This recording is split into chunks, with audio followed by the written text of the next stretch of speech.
በስመ አብ ወወልድ ወመንፈስ ቅዱስ አሐዱ አምላክ አሜን። በክርስቶስ ክርስቲያን፣ በወልድ ውሉድ፣ በመንፈስ ቅዱስ መንፈሳውያን የተባላችሁ የእግዚአብሔር ቤተሰቦች፣ የቅድስት ድንግል ማርያም የአስራት ያደራ የጥበቃ ልጆች፣ በወደደን ባፈቀረን በክርስቶስ ፍጹም ሰላምታ ሰላም እላችኋለሁ። የአምላካችን የእግዚአብሔር ስሙ የተመሰገነ ይሆንልን። የእናቱ የእናታችን የቅድስት ድንግል ማርያም ለስሙ አጠራር ክብሩና ምስጋና ይግባት። የቅዱሳን መላእክት፣ ጻድቃን፣ ሰማዕታት እንደየተሰጣቸው ጸጋና ክብር ስማቸው የተመሰገነና የከበረ ይሆንልን። አሜን። በሀገር ውስጥም በሀገር ውጭም ያላችሁ የማኅደር ሚዲያ ተከታታዮች የእግዚአብሔር ሰላምና ክብር ከሁላችሁ ጋር ይሁን። እነሆ በዚህ ቻናል ሁልጊዜ በየዕለቱ መርሃ ግብር ስለምንለቅ ገድል፣ ጸሎት፣ ድርሳንና ስንክሳር የምናቀርብበት ሲሆን ይህንን ገድል፣ ጸሎት፣ ድርሳን በእምነት ብትሰሙ ከዲያብሎስ እስራት የምትፈቱበት ከተለያዩ ርኩሳት መናፍስት የምትጠበቁበት ስለሆነ እስከ መጨረሻው ታደምጡ ዘንድ በቅዱሳን ስም እንጠይቃችኋለን። ለአገልግሎቱም ለመደገፍ ሁልጊዜ ላይክ፣ ሰብስክራይብ እንዲሁም ሐሳብ አስተያየታችሁን በኮሜንት በማስፈር መንፈሳዊ ኃላፊነታችሁን እንድትወጡ እንጠይቃለን። እንኳን ለሊቀ መላእክት ለቅዱስ ገብርኤል ወርሃዊ የመታሰቢያ በዓሉ በሰላም አደረሳችሁ። እንዲሁም በዚች ዕለት ታስበው ለሚውሉ ቅዱሳን ዓመታዊ ወርሃዊ የመታሰቢያ በዓላቸው በሰላም አደረሳችሁ። ከዚህ በመቀጠል የሊቀ መላእክት የቅዱስ ገብርኤል ድርሳን እናሰማለን።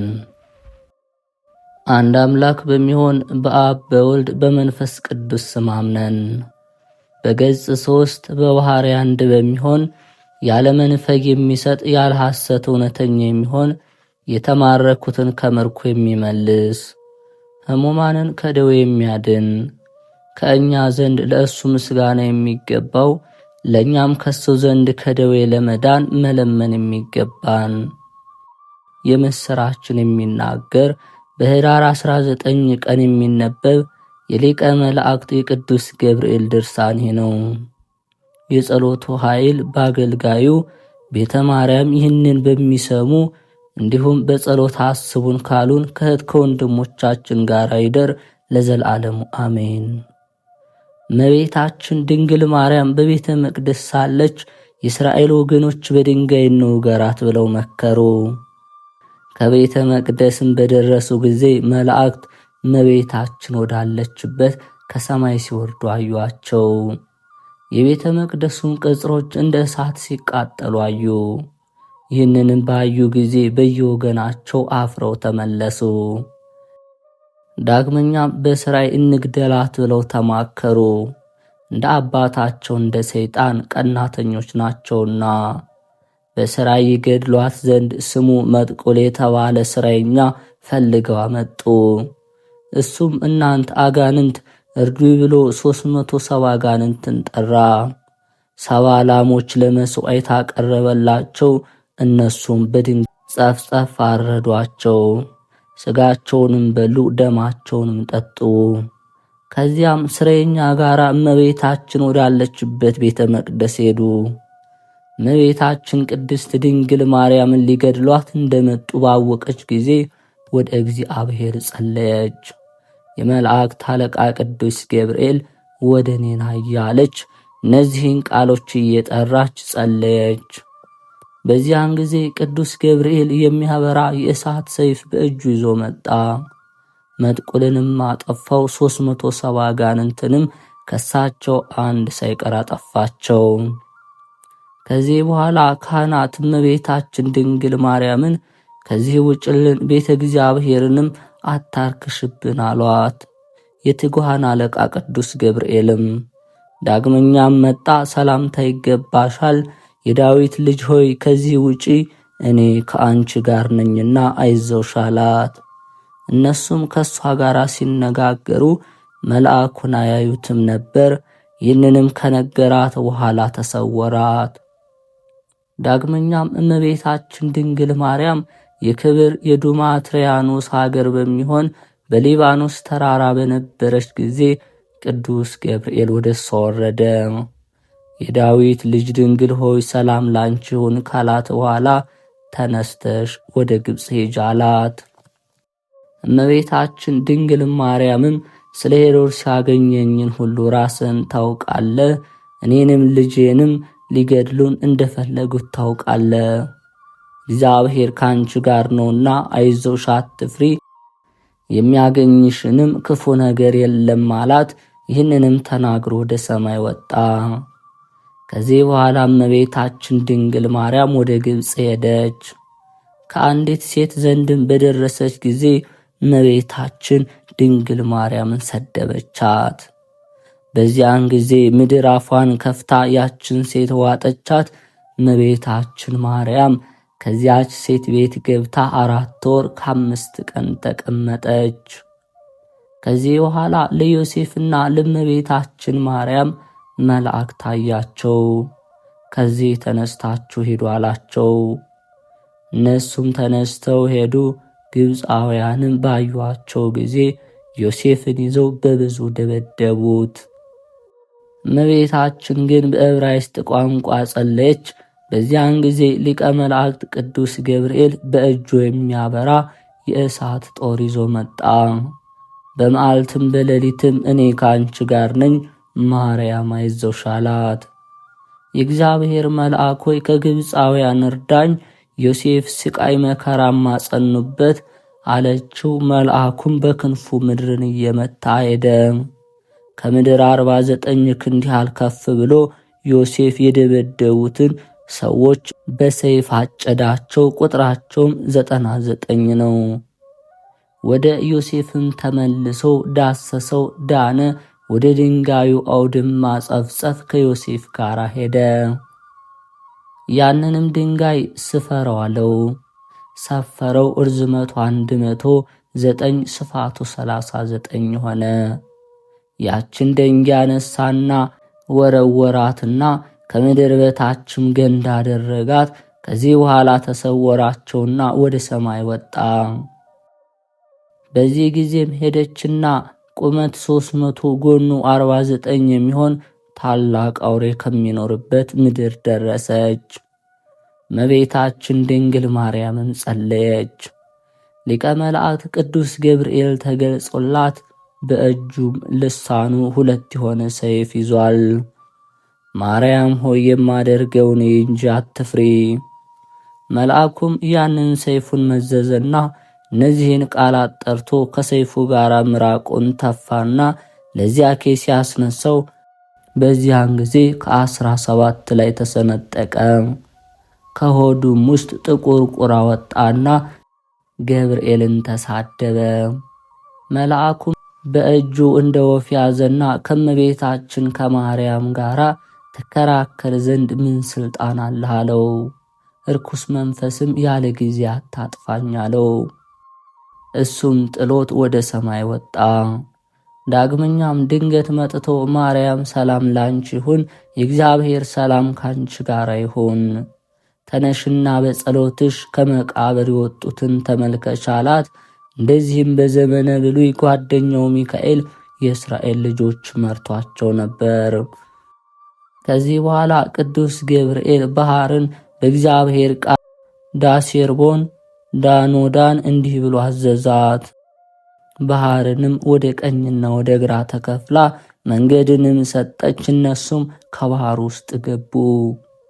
ወንድሞቻችን ሆይ እመቤታችን ቅዱስ ገብርኤልን ከመላእክት ሁሉ አብልጣ እንደምትወደው እወቁ።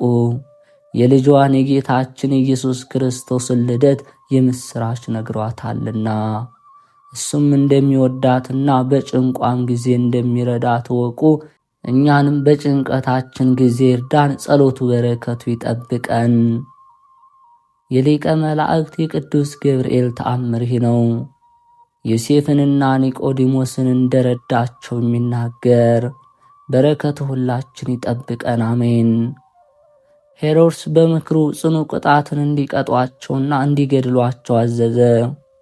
ያን ጊዜ እግዚአብሔር መልአክ ቅዱስ ገብርኤል ወደ እሳቸው ወረደ፣ በብርሃን ክንፍም ሰወራቸው።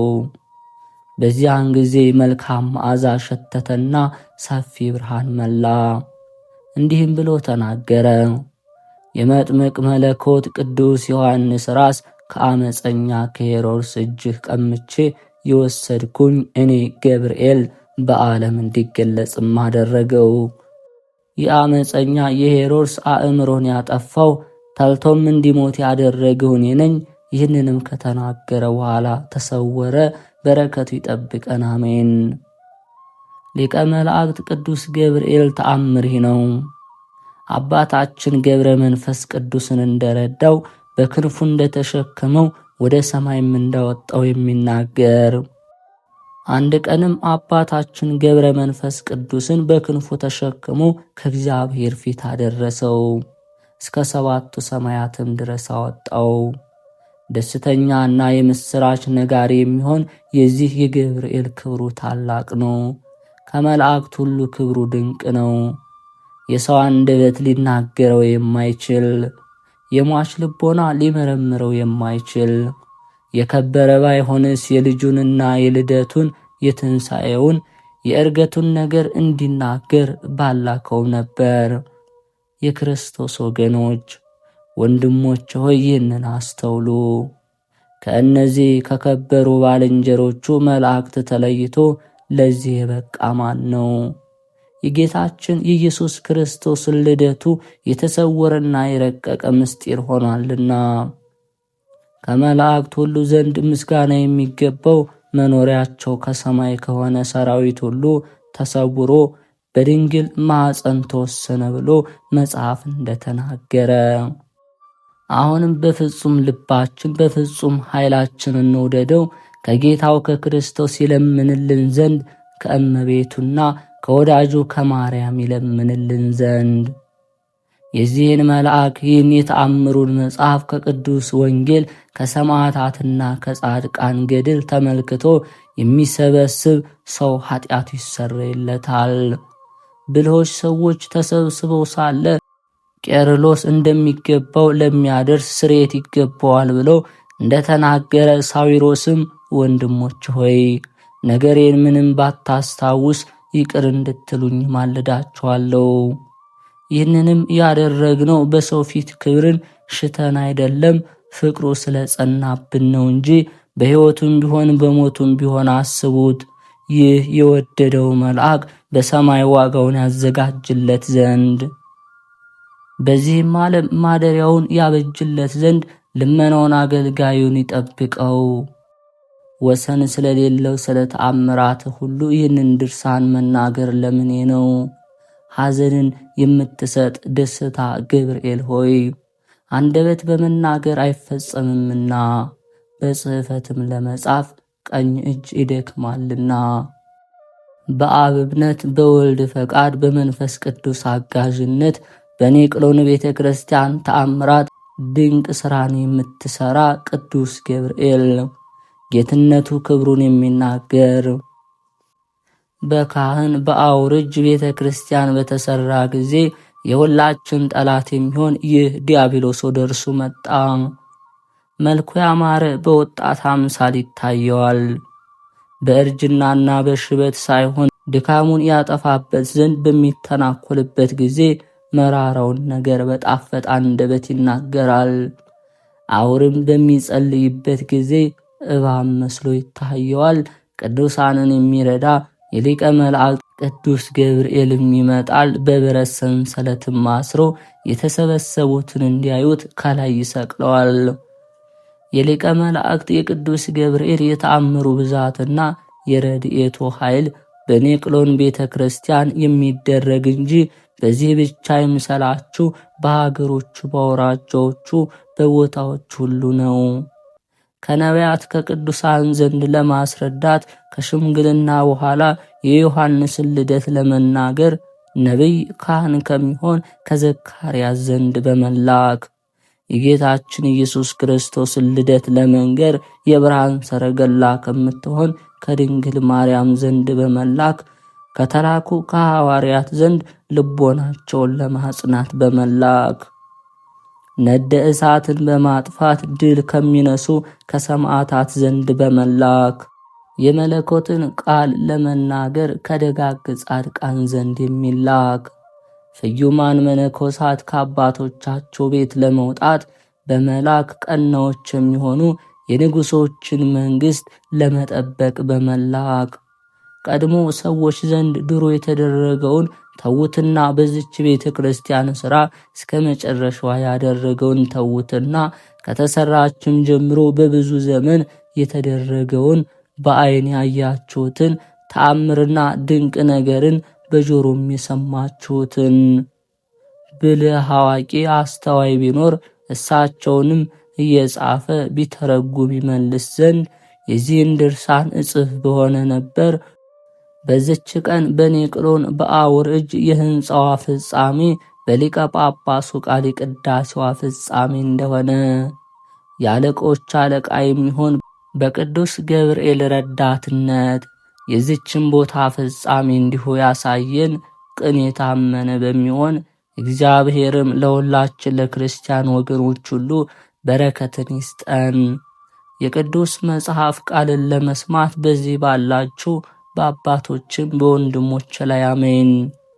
ያዘኑትን የሚያረጋጋ ያጡትን የሚያበለጽግ ለተራቆቱት ልብስ ለተራቡት ምግብ ለተጨነቁት ጭንቀታቸውን የሚያቃልል ይሆን በቸርነቱ የሚገኘው ይቅርታው ልመናው ከኛ ጋር ትኖር አሜን።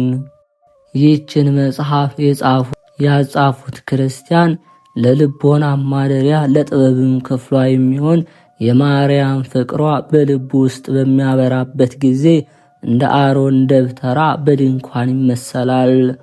ለክብሯ ምስጋና ያቀርብ ዘንድ የልቡ ሐሳብ እንደ በገና ይጮኻል። ለበኩሯ ምስጋና በድርሳን ቃል እያዘጋጀ እሷም ጠላቶቹን ቁራጮች በሆነ ጭፍሮች እያጠፋች የጸናች የሆነች የጠላትን ሀገር አጠራሯን ታጠፉ አምባዎችንም አፈርሳ ታሳየው ዘንድ ከሁሉ የሚበልጥ የሕግ አፍራሹን ቸብቸቦ ቆርጣ ታሳየው። በፊቱም ጥላ ደስ ይበል ትበለው፣ እሱንም ዘወትር ከሱ ጋር ተቀምጣ ትጠብቀው። መልኳ እያበራ የልብሷም ጫፍ እያንጸባረቀ ባያት ጊዜ ልቡ ይደሰት ዘንድ የምስራችን በነገራት በገብርኤል ራስ ላይ የሚያስደነግጥ ራስ ወርቅ ያቀዳጀው አሜን። አስቀድሞ የጻፈው እንዲህ አለ። ሁለተኛ ዘወትር የሚቀጥለውም እንዲህ አለ። አእላፍን የምትገዛ የኃይል መልአክ ቅዱስ ገብርኤል ሆይ መጎናጸፊያን የነበልባል መልአክ የምታደርግ ነደ እሳትንም ክንፎች የምታደርግ የምድር ዳርቻዎች ይገዛ ዘንድ ኃይሉንም ማጽና ፍሬውንም የብዙ ብዙ አድርገህ አብዛ። ጠላቶቹም ከገደል ይውደቁ ከእግሩ በታችም ጣል። አመፅ የሚናገረውን አፍ ዝጋ፣ አፍንጫውንም ዝጋ። ጉሽ ጠጅ የሚጠጡትንም ውሃ ይጠሙ፣ በጎዳናቸውም የሞት ደንጊያ መሰናክል አኑር። በአንገታቸው ላይ የእሳት ሰይፍ ዘዝ፣ ጀርባቸውንም በበደል ገመድ ይገረፍ።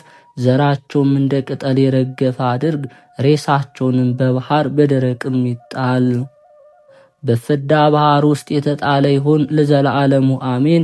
አሁንም በመላ ጌትነት ይህንን መጽሐፍ የጻፈ ይህችን በኖራ የተጌጠች ቤተ ክርስቲያን በስምህ የሰራ በወንጌል ለተማረኩ ወገኖች ማረፊያ ትሆን ዘንድ አንተም እንደ ልማድህ ዘወትር ስለ እርሱ ምን ቁጥር የሌለው ብዙ ዘመን በደስታ ይኖር ዘንድ ሽምግልናው ታድሶ ወጣትነቱ የግብፅን ኦፍ ይመስል ዘንድ ጸሎቱም እንደ ንጹሕ ዕጣን ያደረገች ትሆን ዘንድ ከቀደሙ ከደጋግ ነገሥታት ጋር አንድ ይሆን ዘንድ ከዚህ አምደ ወርቅ ላይ ስሙ ተጽፎ ይታየው።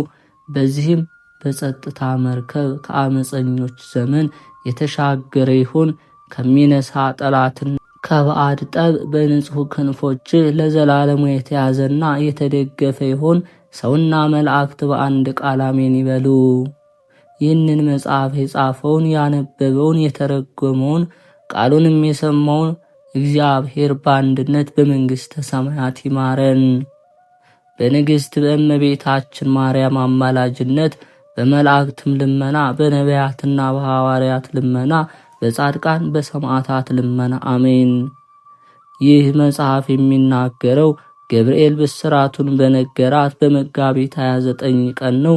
አባቶቻችን መምህራን ግን የገብርኤልን በዓል በታኅሳስ 29 እንዲሆን አዘዙ። እመቤታችን ማርያም ደቅሲዮስን በ22 ቀን አዘዘችው። ገብርኤልን ብስራቱን በነገረ ቀን በዓሉን አድርግለት ብላ አዘዘችው። ይህንንም በዓል በጌታችን በትስብእቱ ምክንያት ዳና በሚባል ሀገር በገብርኤልም በቅዳሴ ቤቱ አምሳል ነው። ወር በገባ በ19 ቀን በየወሩ ከዓመት እስከ ዓመት በዓሉን አክብሩ ወደ እግዚአብሔር ይለምንልን ዘንድ ልመናው አማላጅነቱ ከአገልጋዩ ከሕዝበ ክርስቲያን ጋር ይሁን ለዘላለሙ አሜን። የተከበራችሁ የልዑል እግዚአብሔር ቤተሰቦች፣ ከዚህ በመቀጠል የመላእክት አለቃ የቅዱስ ገብርኤል መልኩን እናሰማለን። እግዚአብሔር ሆይ ስለ ማርያም ክብር የቀረበውን የገብርኤል ሰላምታ አምልቻ ጉልቼ አይደለ በችሎታዬ መጠን እናገር ዘንድ የማስተዋል መጽሐፍ ልቦና ስጠኝ። ፈጣሪ ሆይ አንደበቴ እንደ ሙሴ መናገር የማይችል ኮልታፋ እንኳን ቢሆን ጥበብን የሚገልጽ ምስጢርን የሚያስተምር ጳራቅሊጦስ አሮን አንደበት ይሆነኝ። ገብርኤል ሆይ የስሙ ትርጓሜ የማይመረመር ካለመኖር ማለት ከኢምንት ግብር በቀዳማይ የእሁድ ሰዓተ ሌሊት ለተከናወነው ስነ ተፈጥሮ ሰላም ላለው። ገብርኤል ሆይ ማኅተሙ የአይሁድ ንጉሥ ይህ ነው የሚል የሕፃኑ የኢየሱስና የእናቱ የማርያም መልክዓ ስዕል የተሳለብህ የበልዓም የራእዩ ኮከብ የልደት ሐዋርያ አንተ ነህና። ገብርኤል ሆይ ተመራምሮ ለማይደረስበት ስም አጠራር ሰላም ላለው። ነገር ግን አምላክ ሰው ሆነ፣ ሰው አምላክ ሆነ ማለት ይመስላል። ገብርኤል ሆይ የአንበሳ የገጸ ልሃምና የንስር ስነ ገጽ ካላቸው ኪሩቤል ጋር የእግዚአብሔር ዙፋንን ተሸክመ በከበረ የሰው ስነ አምሳል ሕዝቅኤል ያየ ከኪሩቤል አንዱ አንተነ። ገብርኤል ሆይ የእግዚአብሔር ልዩ የሆነ የምስጋና ዘውድ ላቀዳጀው ራስህና ስዕርተ ርእስህ እጅ እየነሳው ሰላም ላለው። ገብርኤል ሆይ የቃልህ ብርሃን ከጽንፍ እስከ ጽንፍ የሚደርስ ስነ ጸዳሉም በአራቱ ማዕዘን ዓለም የመላ አንተ ከምስራቅ የወጣህ ፀሐይ። ገብርኤል ሆይ እጅግ የሚያስፈራ በእሳት ነበልባል መካከል የነነዌ ንጉሥ ያየው ከመላእክት ገጽ የደስታ መልክ ላለው ገጽ ሰላም ላለው። ገብርኤል ሆይ በንጽሕና ልብስ ተክህኖ የተሰየምክ አንተ በፍርድ ያይደለ በክርስቶስ ቸርነት እድን ዘንድ የነገውንና የሰርኩን መሥዋዕት የምታሳርግበት ጊዜ የኔን የኃጥኡን ኃጢአት አስተስሪ። ገብርኤል ሆይ እንቅልፍ ለማይፈታተናቸው ለዓይኖች ቅንድቦችና ዓለምን በብርሃናቸው ለሚያገለግሉ ከዋክብት ዓይኖች ሰላም ላለው። ገብርኤል ሆይ አንተም እንጂ የሰላም ረፍት ትሰጠኝ ዘንድ ትጋ። ሚካኤል ለሙሴ ጠባቂ ሆኖ በተሾመ ጊዜ ታላቁን የኤርትራ ባህር ከፍሎ አሻግሮታል። ገብርኤል ሆይ የአብ አካላዊ ቃል መሳክዎ ብርሃን ለሚሆን ጆሮች ሰላም ላለው። የውበታቸው ጸዳል የበረሃ አበባ ለሚመስለው ጉንጮች ሰላም ላለው። ገብርኤል ሆይ ከጭንቅና ከመከራ ለማውጣት የተላከ መልአክ ነህና 3 ደቂቅ በእሳት ጉድጓድ በተጣሉ ጊዜ 2 ክንፎችን ጋርደህ ከመቃጠል እንዳዳንካቸው እኔንም አገልጋይህን በረድኤተ ኃይል አድነኝ። ገብርኤል ሆይ በጎ መዓዛ ያለው ሽቶ መመንጫ ለሆኑ አፍንጮች ሰላም ላለው። የንጽሕና የቅድስና መገኛ ለሆኑ ከንፈሮችህም ሰላም ላለው። ገብርኤል ሆይ ለሐና ልጅ ለማርያም ደስ የሚያሰኝ ምስራች እንዳበሰርካት ለእኔም የምጸድቅበትን የምድንበትን የምስራች አብስረኝ። የመልካም ምስራች ማብሰር ለአንተ ክፍልህ ነውና። ገብርኤል ሆይ ተጠራጣሪው ዘካርያስን ለገሠጸው አፍህ ሰላም ላለው፣ ደስታንና ፈገግታን ለሚያሳዩ የዕንቁ ባሕሪ ላላቸው ጥርሶችም ሰላም ላለው። ገብርኤል ሆይ ባሕር ይህ ከኢዮብ መንፈሰ ባሕሪ የተመሳሰለ የዝምታ መልአክ ነህና አመፃን እንዳይናገር ለአፌ ጠባቂ ሆነው ለከንፈር የትዕግሥት መዝጊያ በጅለት። ገብርኤል ሆይ ማኅተመ ባሕሪው ቃልህ ለሚሆን አንደበትህ ሰላም ላለው፣ የባቢሎንን የእሳት ውእየት ወደ ቀዝቃዛነት የለወጠ ለእስትንፋስ ጠልም ሰላም ላለው።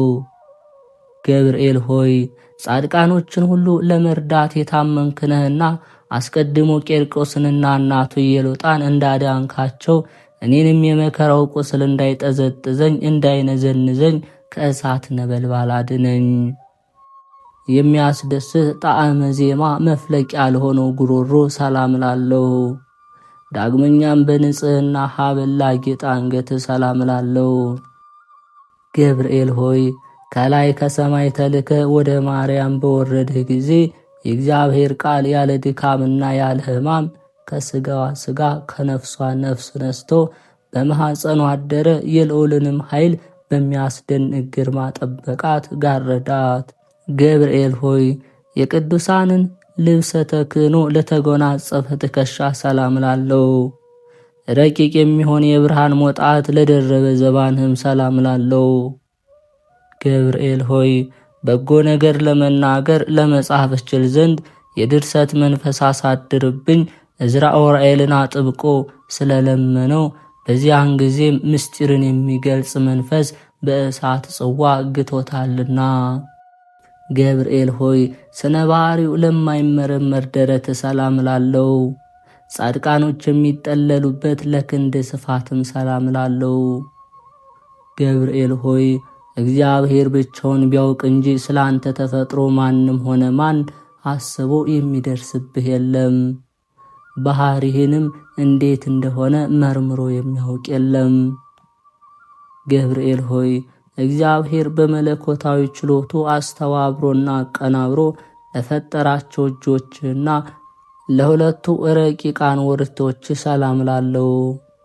ገብርኤል ሆይ የክርስቶስና የወላጅ እናቱ ሐዋርያ አንተ ነህና እሳቱ ከማይጠፋ ትሉ ከማያንቀላፋ የኩነኔ ጉድጓድ መንጥቀህ አውጣኝ።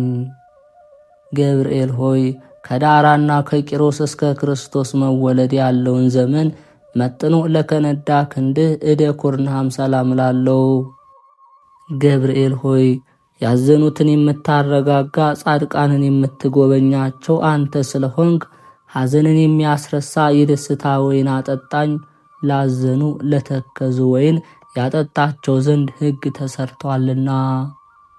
ገብርኤል ሆይ ቡሩክ ጸጋን ለሚለግስ መዳፍ ሰላም ላለው፣ የክቡር መልአክ ጣቶች ለሚሆኑ ነበልባላዊ ጣቶችም ሰላም ላለው።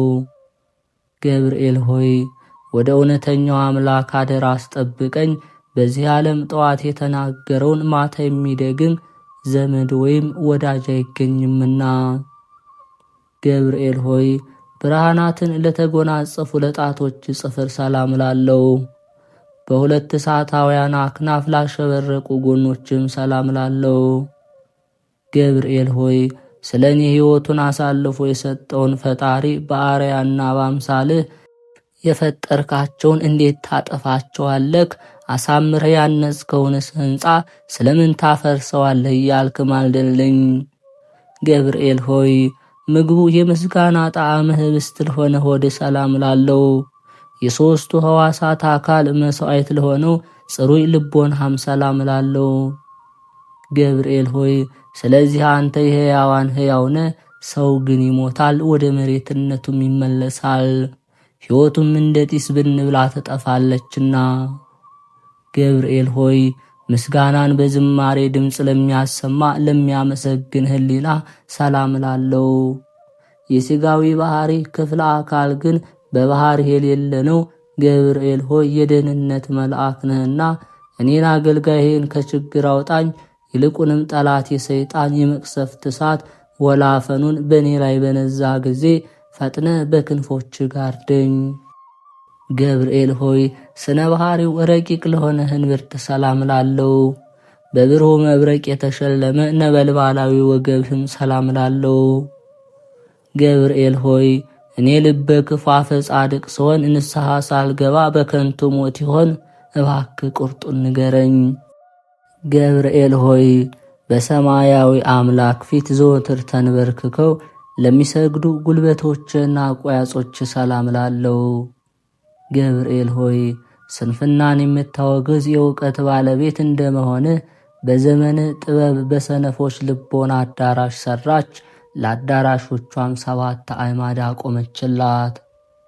ገብርኤል ሆይ ተውላጠ ስሙ ብልጣሶር ለሚባል በነቢዩ በዳንኤል ፊት በመገለጽ በኤፍራጥስ ወንዝ ዳርቻ ለቆሙ እግሮች ሰላም ላለው። ገብርኤል ሆይ ከቀድሞ ጀምሮ ያዘኑትን የምታረጋጋ አንተ ነህና በመከራና በጭንቅ በባቢሎን የሚኖሩ የእስራኤልን ከምርኮ መመለስ ለዚሁ ነቢይ በሕልሙ ነገርከው። ገብርኤል ሆይ በዚያ ድብልቅልቅና ሽብር በሆነበት ዕለት ከጌታ እግረ መስቀል ስር ለቆሙት ተረከዞችና ጫማዎች ሰላም ላለው። ገብርኤል ሆይ የጌታን ትዕግሥት የአይሁድን ግፍ ተመልክተ በታላቅ አደባባይ ላይ ሰይፈ ቁጣ አምዘገዘከው። ቅዱሳን አንስት ግን ክርስቶስ ተነስቷል ስላልካቸው የትንሣኤውን ምስራች ነግሩ ዘንድ ወደ ሐዋርያት ሄዱ። ገብርኤል ሆይ በእግሮችህ ላይ ለሚያበሩ 10 ጣቶች ሰላም ላለው። በብርሃንነትና በነጸብራቅነት ለሚተባበሩ ጥፍሮችም ሰላም ላለው። ገብርኤል ሆይ የትሕትናና የጽድቅ መምህር እንደመሆንህ መጠን በየዕለቱ በጎ በጎ ነገር አስተምረኝ። በኃላፊ ንብረቱ የሚመካና በሀብቱ ብዛት የሚተማመን የሰው ዘመድ ወገን ሁሉ ሐሰተኛ ነውና። ገብርኤል ሆይ የማረጋጋትና የደስታ መገኛ ለሆነው አካለ ቆም ሰላም ላለው። ከፍጥረተ ዓለም እስከ ዛሬ በሕያውነት ላለው ስነ መልክም ሰላም ላለው። ገብርኤል ሆይ በየጊዜው የዘመኑን መድረስ አስረዳኝ። ልቦና የእስራኤል ከፋርስ ምርኮኛ ነፃ እስከሚወጣበት ድረስ ዳግመኛ ምድረ ርስት የሚገባው መቼ ነው እያልኩ አስባለሁና። ገብርኤል ሆይ ከሰው ወገን ከቶ ጠዋትና ማታ እንደኔ ሐዘንና ትካዜ የሚበዛበት የለም። ከመላእክት ወገን እንዳንተ ያዘኑትን የሚያረጋጋ የለም። ገብርኤል ሆይ ስለዚህ እኔም አውቄና አንተን አምኜ ይህን ያቀረብኩልህን ጸሎት እንደ ትልቅ ዋጋ ቆጥረህ የማረጋጋት ቃልህን አሰማኝ። የመላእክት አለቃ ገብርኤል ሆይ ሰላም ላንተ ይሁን። የጥንቱን የመዳን ተስፋ በመስበክ አዲስ የምስራች ዜና ለመናገር በክብር ወደ ድንግል ማርያም የተላክ ገብርኤል ሆይ ሰላም እልሃለሁ። የኤልሳቤጥ ልጅ ዮሐንስ ከተጸነሰ በኋላ ለዳዊት ልጅ ልዩ ምስራች ትነግር ዘንድ ወደ ገሊላ ምድር የተላክ ገብርኤል ሆይ ሰላም እልሃለሁ። ገብርኤል ሆይ ሰላም ላንተ ይሁንና ድንግል ማርያም ቃልህ ሰላም ላንቺ ይሁን ባላት ጊዜ ከስጋዋ ስጋ ከነፍሷ ነፍስ ነስቶ ያን ጊዜ መለኮት በሷ ሰው ሆነ። ገብርኤል ሆይ ሰላም ላንተ ይሁንና ድንግል ማርያምን ተፈሥሒ ደስ ይበልሽ ባልካት ጊዜ መንፈስ ቅዱስ ስጋዋን አነጻ፣ የልዑል ኃይልም ጋረዳት። ድንግል ማርያምና ሕፃኑ ልጇ ኢየሱስ ክርስቶስ ካሉበት ምድር ይሁዳ እስከሚደርሱ ድረስ 70 ሰገልን በኮከብ ምልክት የመራሃቸው ገብርኤል ሆይ ሰላም እልሃለሁ። በእግዚአብሔር ልጅ ተመስለ በእሳቱ ጉድጓድ በመገኘት ለአናንያ የእሳቱን ነበልባል እንደ ውርጫ ቀዘቀዝከው ገብርኤል ሆይ ሰላም እልሃለሁ።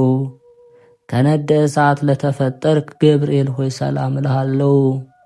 ከቅዱስ ገብርኤል በረከት ረድኤቱን ያሳትፈን፣ በቃል ኪዳኑ የሚጠብቀን አሜን። ናቡከደነጾር በነገሰ 18 ዓመት ርዝመቱ 60 ክንድ የሆነ ወርዱ 60 ክንድ የሆነ የወርቅ ምስል አሰራ። ዱራን በሚባል በባቢሎን በረሃ ቆመው። አለቆችም መሳፍንትም መኳንንትም እንዲሰበሰቡ አዘዘ። የሀገሩንም ታላላቅ ሰዎች የባቢሎንንም ሕዝብ ሁሉ ንጉሥ ናቡከደነጾር ላቆመው ለምስሉ ምረቃ እንዲመጡ አዘዘ። ንጉሡም በምስሉ ፊት በቆመ ጊዜ አዋጅ ነጋሪው በብዙ አሰምቶ ጮኸ።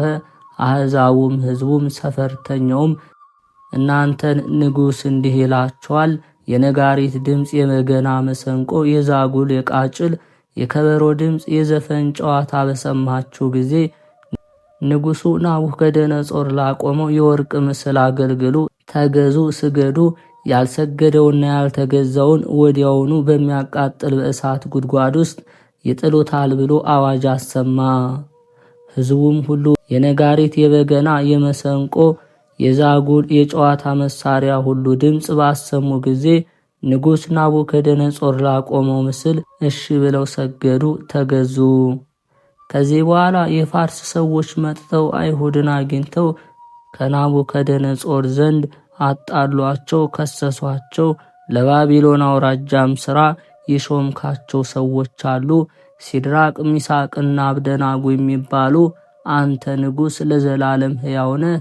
አሕዛብ የነጋሪት፣ የበገና፣ የመሰንቆ፣ የቃጭል፣ የከበሮ፣ የጨዋታ የሊን ሁሉ ድምፅ በሰማ ጊዜ እንዲመጣ ብለህ አዘህ ነበር።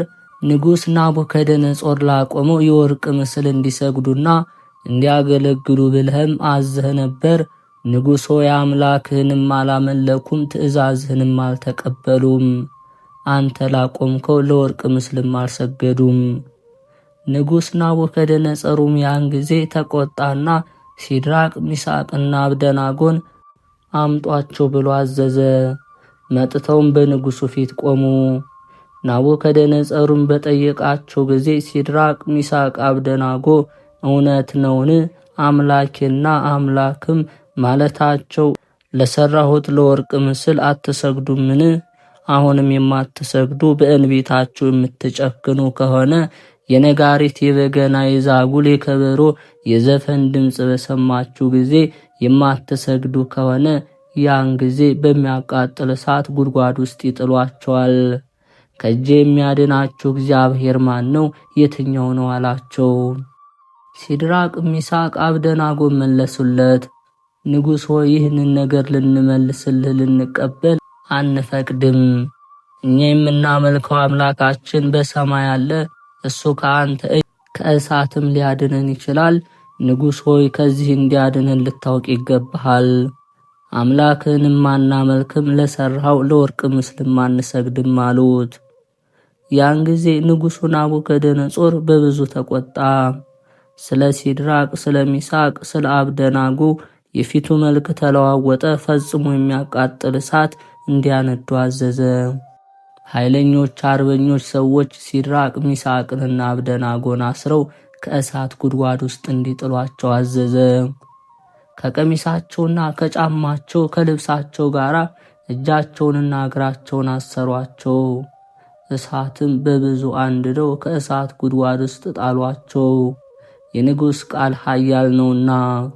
እነዚህም ሦስቱ ሰዎች ሲድራቅ ሚሳቅ አብደናጎ እጃቸው እንደታሰሩ ወደሚነደው እሳት መካከል ጣሏቸው። በእሳቱ መካከል እየተመላለሱ እግዚአብሔርን አመሰገኑ። ከዚህ በኋላ ጭፍሮች ከንጉሥ ዘንድ ማጣላታቸውን አልተዋቸውም። ስለ እሳቱም ውስጥ አደሮ፣ ማር፣ ዲን፣ የወይን ሐረግ፣ ቅንጭብ፣ ቁልቋል ጨመሩበት። የእሳቱም ነበልባል 29 ክንድ ወደ ላይ ተመዞ ወጣ። የእሳቱ ላንቃ እየተወረወረ በውጭ ከጉድጓዱ አጠገብ ያገኘውን ከለዳውያንን ያቃጥል ጀመር። የእግዚአብሔር መልአክ ሊቀ መላእክት ቅዱስ ገብርኤል፣ አናንያ፣ አዛርያ፣ ሚሳኤል ወዳሉበት ደረሰ። የእሳቱን ነበልባልም መታው። እሱም እንደመታው ቀዘቀዘ። የእሳቱም ነበልባል ምንም አልነካቸውም፣ ለመውጣትም አላስጨነቃቸውም። ያን ጊዜ 3 ሰዎች ሲድራቅ ሚሳቅና አብደናጎ በአንድ ቃል አመሰገኑ። እግዚአብሔርንም በእሳት ጉድጓድ ውስጥ አመሰገኑት፣ ባረኩት። የአባቶቻችን አምላክ እግዚአብሔር ይባረክ ይመስገን እያሉ ስቡሕ እሱ ነው፣ ልዑልም ለዘላለም እሱ ነው፣ ናቡከደነፆርም ሲያመሰግኑ በሰማቸው ጊዜ አደነቀ። ፈጥኖ ተነስቶ ቆመና አሽከሮቹን እንዲህ ብሎ ጠየቃቸው። አስራችሁ ከእሳቱ ጉድጓድ የጣላችኋቸው 3 ሰዎች አልነበሩምን? ንጉሥ ሆይ አዎን አሉ። ንጉሡም እንዲህ አለ፣ እኔ 4 ሰዎች ከእስራት ተፈተው በእሳት መካከል ሲመላለሱ አየሁ። የነካቸው ነገር የለም። 4ተኛው ፊቱ የእግዚአብሔር ልጅ ይመስላል። ከዚህ በኋላ ናቡከደነፆር ወደሚነደው እሳት ጉድጓድ በር ሄዶ የልዑል እግዚአብሔር አገልጋዮች ሲድራቅ፣ ሚሳቅ፣ አብደናጎ ከእሳቱ መካከልም አፈፍ ብለው ወጡ። ያን ጊዜ መኳንንቱ፣ ሽማምንቱ፣ የንጉሡ አለቆች ሁሉ ተሰበሰቡ። ያን ጊዜ ሰዎቹን አካላቸውን እሳት እንዳልነካቸው አዩአቸው። የራሳቸውም ጠጉር እንዳለበለበው፣ የፊታቸውን መልክ እንዳልጠቆረ፣ የጢስ ሽታ እንኳን እንደሌለባቸው አዩአቸው። ናቡከደነፆርም ለምድርና ለሰማይ ንጉሥ ለእግዚአብሔር በፊታቸው ሰገደ። አሁንም የምወዳችሁ ወንድሞች ሆይ አምላካችን እግዚአብሔር እንለምነው። ምንም በፊቱ ብንበድል እሱ በደላችን ይሰውራልና ስለ ድካማችንም ይታገሰናልና። ያለውን ሁሉ ትወዳለህ፣ ከፈጠረም ሁሉ ምንም ቸል የምትለው የለም ብሎ መክብብ እንደተናገረ፣ ዳግመኛም ሁሉም መፍጠርንና መግዛትን ሁሉን ይቅር እንድትል ታደርግሃለች ብሎ እንደተናገረ ይህን ሊቀ መላእክት ቅዱስ ገብርኤልን ይልክልን ዘንድ በዚህም በወዲያኛው የሚያድነን ዘንድ 3ቱን ወጣቶች ሲድራቅ፣ ሚሳቅ፣ አብደናጎን ከሚነድ ከእሳት ጉድጓድ እንዳዳናቸው ሁሉ ራሳችን እያዋረድን እንለምነው፣ ያለ ትሕትና ሥራ አይፈጸምምና። ትሕትና ሥራውን ሁሉ ለማስፈጸም ምድር ናት ብሎ መጽሐፍ እንደተናገረ፣ ዳግመኛ ለአፋችን ሐሰት መናገርን አናስለምድ እንዳለ፣ ዳዊትም ሐሰት የአመፅ ራስ ነው ብሎ እንደተናገረ፣ ዳግመኛም አቤቱ በጥላ ስር ማን ያድራል ብሎ መንፈስ ቅዱስን በጠየቀ ጊዜ ለባልንጀራው ምሎ የማይከዳ ነው አለ።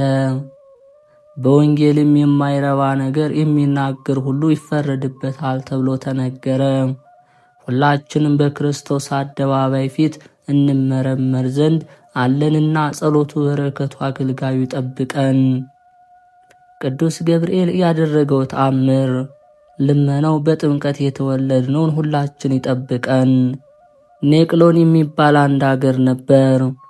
በዚያች ሀገር በቅዱስ ገብርኤል ስም ቤተ ክርስቲያን ሊሰሩ ፈቀዱ። ሊቀ መላእክት ቅዱስ ገብርኤል በፊታቸው ተገልጦ ቦታውን ወስኖላቸዋልና። እሳቸውም ዘንድ ሳለ 1 ወር ያህል በሆነ ጊዜ የሚሻውን ትፈጽምለት ዘንድ አውር ንግሥትን ጠየቃት። ስለ ቤተ ክርስቲያኑ ሥራ ከንጉሥ ትለምኝልን ዘንድ እወዳለሁ ብለው ጠየቃት። የሊቀ መላእክት የገብርኤል ቤተ ክርስቲያን እንድሰራ ወደ ሀገር ይሄድ ዘንድ እንድሰናበት ነው። ንጉሡም ወደ ሀገሩ ሄድ ዘንድ አልፈቀደለትም። አውርም ብዙ ያዝን ነበር። በዚችም ቀን ታላቅ የብርሃን ልብስ ለብሶ ሊቀ መላእክት ቅዱስ ገብርኤል ታየው። እሱንም ባየ ጊዜ በብዙ ደነገጠና ከምድር ላይ በግንባሩ ተደፍቶ ወደቀ። ሊቀ መላእክት ቅዱስ ገብርኤል አነሳውና ታውቀኛለህን አለው። እሱም ጌታዬ አላውቅህም አለው። ጌታዬ አንተ የሰማይ አምላክ እንደሆንክ አይደለም እንደሆነ እስኪ ንገረኝ አለው። ንጉሡም እኔ ካሁን በቀር እንዲህ ያለ የዘላለም ብርሃን የመሰለ ምንም ፈጽሞ አላየሁም፣ አንተን ከመፍራት የተነሳ ሰውነቴን አልቦኛልና።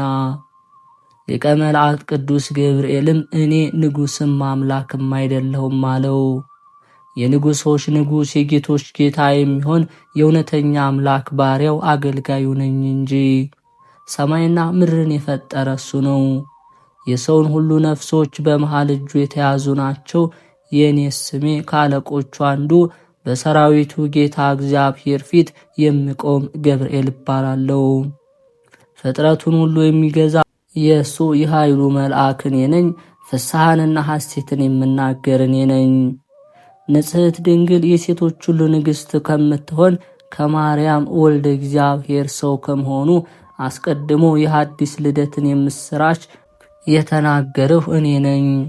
ከልጇ ግዛት በታች ያሉ የምድር ነገሥታት ሁሉ በዓለሙም ሁሉ ያለ ድሆችን የሚያከብራቸው፣ ትዕቢተኞችን የሚያዋርዳቸው፣ የወደደውን የሚያደርግ፣ ያሰበውን የሚፈጽም እኔ አሁን እነግርሃለሁ። ይህን ካላደረገ የትእዛዜንም ቃል ሰምተ ካልተቀበልህ አሁን እገድልሃለሁ። መልአክ በማስፈራራትና በማስደንገጥ እንዲህ አድርጎ ተናገረው። ንጉሡም አለው፣ ተናገር ጌታዬ፣ እኔ ባሪያ ሰምሃለሁ፣ ትእዛዝህንም እፈጽምልሃለሁ። ለክብርህም ምስጋና ይገባል። ማለዳ ስትነሳ እንደታየሁና እንደነገርኩ ለንግሥት ንገራትና ወደ ሀገሩ ሄድ ዘንድ ነግረህ አውርን አሰናብተዋለው። የተጻፈውን የቤተ ክርስቲያን አደራ ሁሉ ለአውር ስጠው። አሁንም ፈልገው የዚህን የቤተ ክርስቲያን ገንዘብ የሕንፃውን የጌጡንም አትዘንጋለው። በነገርኩ መሠረት የሠራህ እንደሆነ ግን እኔ በመንግሥት እጠብቅሃለሁ። በዘመንህም የሚጠላህ ጠላት በተነሳብህ ጊዜ አልለይም። ይህንንም ከነገረው በኋላ ቅዱስ ገብርኤል ከእርሱ ተሰወረ። በረከቱ ይጠብቀን በእውነት። ዳግመኛም ንግሥት ወዳለችበት ሄዶ ለንጉሡ የአውርን ነገር እንደነገራት ፀሐይ ከመውጣቱም አስቀድሞ ንጉሥ ንግሥትን እንዲጠሯት መልእክተኞችን ላከ። በደረሰች ጊዜ ያየውን ሁሉ ነገራት። እሷም ይህንን የመሰለ ነገረችው። እንዲህም አለችው፣ አውር በትንሽነቱ ወራት ሕፃን ሆኖ ሳለ በቤቴ ሳለው በክንፎቹ ጥላት ሲሸፍነው ክንፉንም በላዩ ላይ ሲዘረጋበት ዘወትር አየው ነበር። እኔ አላውቀውም ነበር እንጂ ልጄ ሆይ አሁንም አውርን ከዚህ ተቀመጥ አትበይው፣ ከወደደበት ሀገር ይሂድ ተወው። ለቤተ ክርስቲያኑም ሥራ የሚፈቅደውን የሚሻውን ሁሉ ስጠው። ከዚህ በኋላ ንግሥት አውርን ልካ አስጠርታ የሚፈልገውን ሁሉ ገንዘብ አሰጠችው። ለቤተ ክርስቲያንም ሥራ የፈለገውን ወርቁን ብሩን አሰጠችው። በጭቃ የተሰራውንም እንዲያፈርስ ሕንፃውንም በጡብ ድንጋይ እንዲያድስ አዘዘችው። በዋንዛ በዝግባ በጥድ ምሰሶ እያቆመ እንዲሰራ። ዳግመኛም የቤተ ክርስቲያኑን ሥራ በጨረሰ ጊዜ በውስጧ የስደተኞች ማደሪያ እንዲኖር አድርግ። የእንግዳ መቀበያ የመነኮሳት መኖሪያ አዘጋጅተ የተቀበልክ መግባቸው፣ በሰጠውህም ገንዘብ እርዳቸው አለችው። ከዚህ በኋላ ተሰናብቷቸው ከሳቸው ዘንድ ወደ ግብፅ ለመሄድ ተነሳ። አውርም ገና በመንገድ ሲሄድ ሳለ ኔቅሎን ከሚባለው ቦታ እስኪደርስ ሊቀ መላእክት ቅዱስ ገብርኤል ይመግበው ነበር። ወንድሞቹም ሁሉ በፍቅርና በደስታ ተገናኛቸው። በእሱ የደረሰበትን ሁሉ ነገራቸው። በሕይወትም ስላገኙትም ፈጽሞ ደስ አላቸው። ያን ጊዜ አውር ተነስቶ ቀድሞ የተሰራውን አፈረሰ። በዚህም የቤተ ክርስቲያኑ የሕንፃ አሰራር ንግሥት እንደነገረችው አንድ ጊዜ ሁለት ጊዜ በጡብ ደንጊያ አደረገ። የፍዩም ሰዎችም የአውርን መምጣት በሰሙ ጊዜ ለሊቀ መላእክት ቅዱስ ገብርኤል ቤተ ክርስቲያን እጅ መንሻ መጡ። ለመስራትም በትጋት እየታዘዙ ደስ ብሏቸው ኖሩ። ሰይጣን ግን ቀናበት፣ የበጎ ሥራ ሁሉ ጠላት ነውና። ስለዚህም ነገር በዚያ ወራት ዝም ማለት አልተቻለውም። ቅዱስ ገብርኤል ግን ይረዳቸው ነበር። ከሊቀ መላእክት ቅዱስ ገብርኤል በረከቱን ረድኤቱን ያሳትፈን። በያለንበት ሁላችንም በቃል ኪዳኑ ይጠብቀን በእውነት። ኅዳር 19 የዕለቱ ስንክሳር። አንድ አምላክ በሚሆን በአብ በወልድ በመንፈስ ቅዱስ ስም የቅዱስ ሰርጊስ ሰማዕት ቤተ ክርስቲያን የከበረችበት ዕለት። ቅዱስ ሐዋርያ በርተሎሜዎስ የልደቱና በእልዋ ሀገር ላደረገው ተአምር መታሰቢያ ነው። ቅዱስ ቴዎፍሎስ ከሚስቱ በጥርቃ ከ5 ወር ልጁም ከደማሊስ ጋር በሰማዕትነት ያረፈበት ቀን ነው። ቅዱስ ሰርጊስ ሰማዕት። ኅዳር 19 በዝች ቀን ሩጻፋ ከሚባል ሀገር የሰማዕት ሰርጊስ ቤተ ክርስቲያን የከበረችበት ነው። ንጉሥ መክስምያኖስም ወደ ሶርያ ሀገር ወደ አንጥያኮስ በላካቸው ጊዜ ቅዱስ ባኮስን ከውሃ በማስጠም በጥቅምት ወር በ4ኛው ቀን ገደሉት። ቅዱስ ሰርጊስን ግን አስሮ በወህኒ ቤት አኖረው። ከዚህ በኋላ በእግሮቹ ውስጥ ረጃጅም የብረት ችንካሮችን ቸንክረው ከፈረሰኞች ጋር ሩጻፍ ወደሚባል ሀገር እንዲወስዱት መኮንኑ አዘዘ። ሲወስዱትም ያስሮጡት ነበር። ደሙም በምድር ላይ እንደ ውሃ ይፈስ ነበር።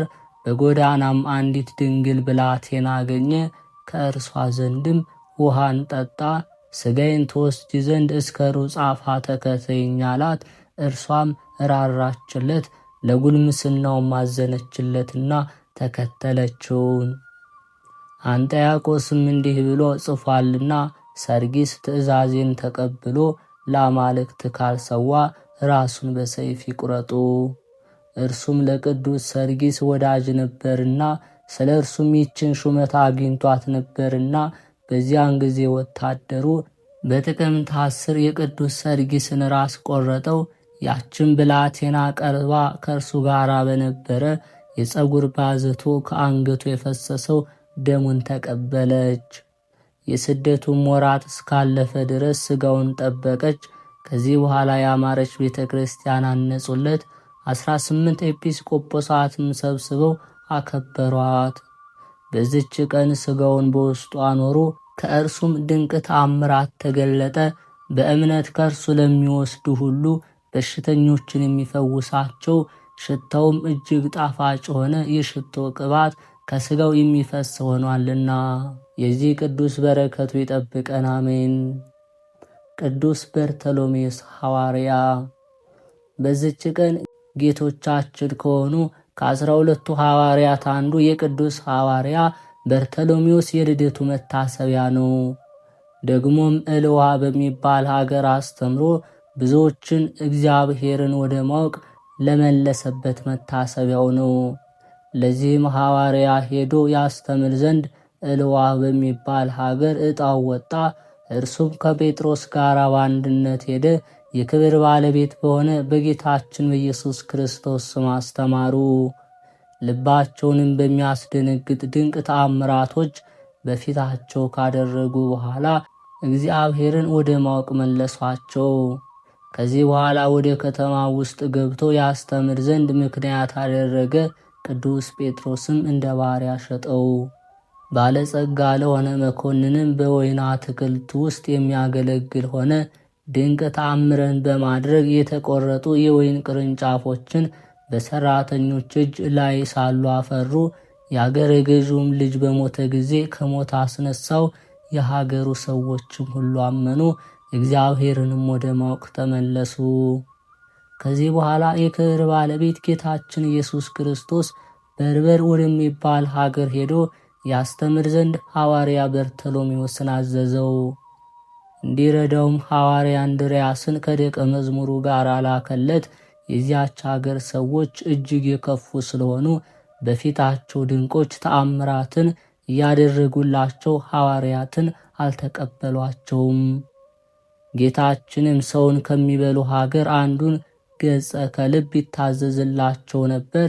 በሚያዙት ሁሉ ትእዛዛቸው እንዳይተላለፍ አዘዘው። ሐዋርያትም ወደዚያች ሀገር ሁለተኛ ይዘውት ገቡ።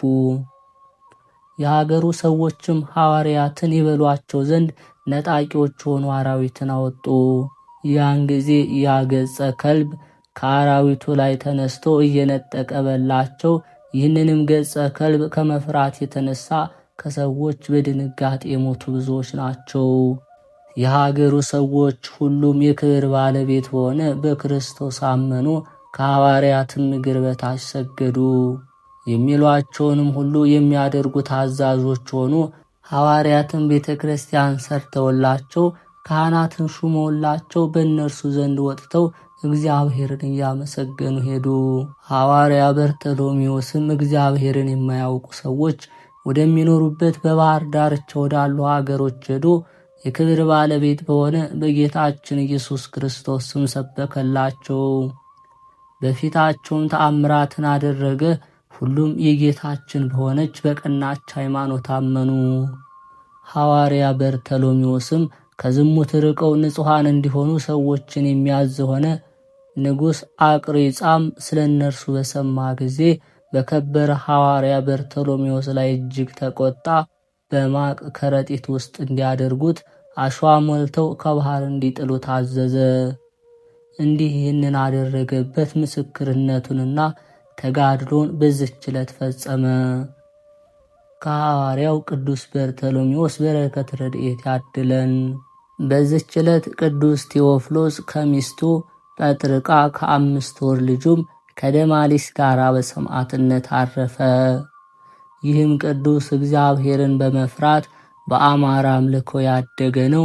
ሰዎችም ሄደው ቅዱስ ቴዎፍሎስ ክርስቲያን መሆኑን ለመኮንኑ ለአንጢጳጦስ ነገሩት። መኮንኑም በዚህ ውስጥ ጣዖት ቤት ሳለ ወደ እርሱ ያመጡት ዘንድ አዘዘ። ቅዱሱንም ባቀረቡት ጊዜ አንተ ከወዴት ነህ? ሃይማኖትስ ምንድን ነው አለው።